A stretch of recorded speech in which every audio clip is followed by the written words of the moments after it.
Hello friends, तृप्ता सहगल का आप सबको प्यार भरा नमस्कार। दोस्तों, आज मैं आपको सफला एकादशी की कथा सुनाने जा रही हूँ। दोस्तों, चंपावती नगरी में एक महिषमान नाम का राजा राज्य करता था। उसके 4 पुत्र थे और उन सब में से लुम्पक नाम वाला बड़ा राजपुत्र महापापी था। वह पापी सदा पर स्त्री और वैश्यगमन तथा दूसरे बुरे कामों में अपने पिता का धन नष्ट किया करता था। सदैव ही देवता, ब्राह्मण, वैष्णवों की निंदा किया करता था। जब राजा को अपने बड़े पुत्र के ऐसे कुकर्मों का पता चला तो उन्होंने उसे अपने राज्य से निकाल दिया। तब वह सोचने लगा कि मैं कहाँ जाऊँ, क्या करूँ। अंत में उसने चोरी करने का निश्चय किया। दिन में वह वन में रहता और रात्रि को अपने पिता की नगरी में चोरी करता तथा प्रजा को तंग करने और उन्हें मारने का कुकर्म करता। कुछ समय पश्चात सारी नगरी भयभीत हो गई। वह वन में रहकर पशु आदि को भी मारकर खाने लगा। नागरिक और राज्य के कर्मचारी उसे पकड़ लेते, किंतु राजा के भय से छोड़ देते।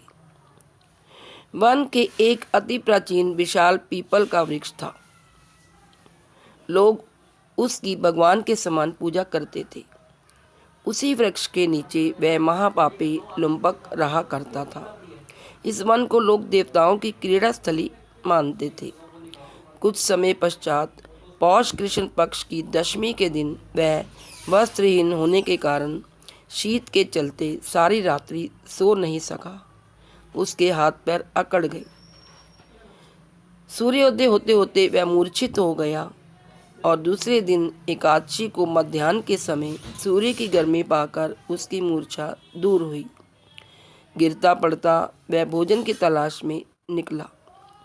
पशुओं को मारने में मैं समर्थ नहीं था, अतः पेड़ों के नीचे गिरे हुए फल उठाकर वापस उसी पीपल वृक्ष के नीचे आ गया। उस समय तक भगवान सूर्य अस्त हो चुके थे।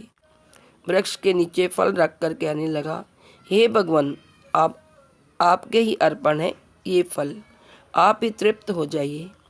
उस रात्रि को दुख के कारण रात्रि को नींद भी नहीं आई।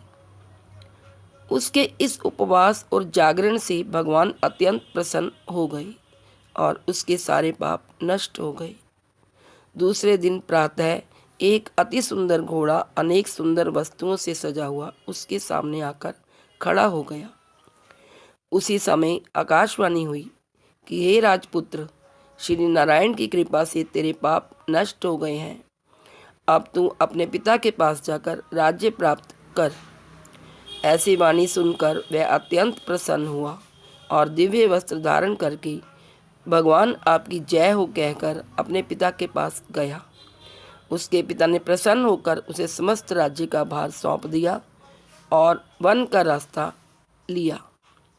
अब लुम्पक शास्त्र अनुसार राज्य करने लगा। उसके स्त्री, पुत्र आदि सारा कुटुंब भगवान नारायण का परम भक्त हो गया। वृद्ध होने पर वह भी अपने पुत्र को राज्य का भार सौंपकर वन में तपस्या करने चला गया और अंत समय में वैकुंठ को प्राप्त हुआ। अतः जो मनुष्य इस परम पवित्र सफला एकादशी का व्रत करता है उसे अंत में मुक्ति मिलती है।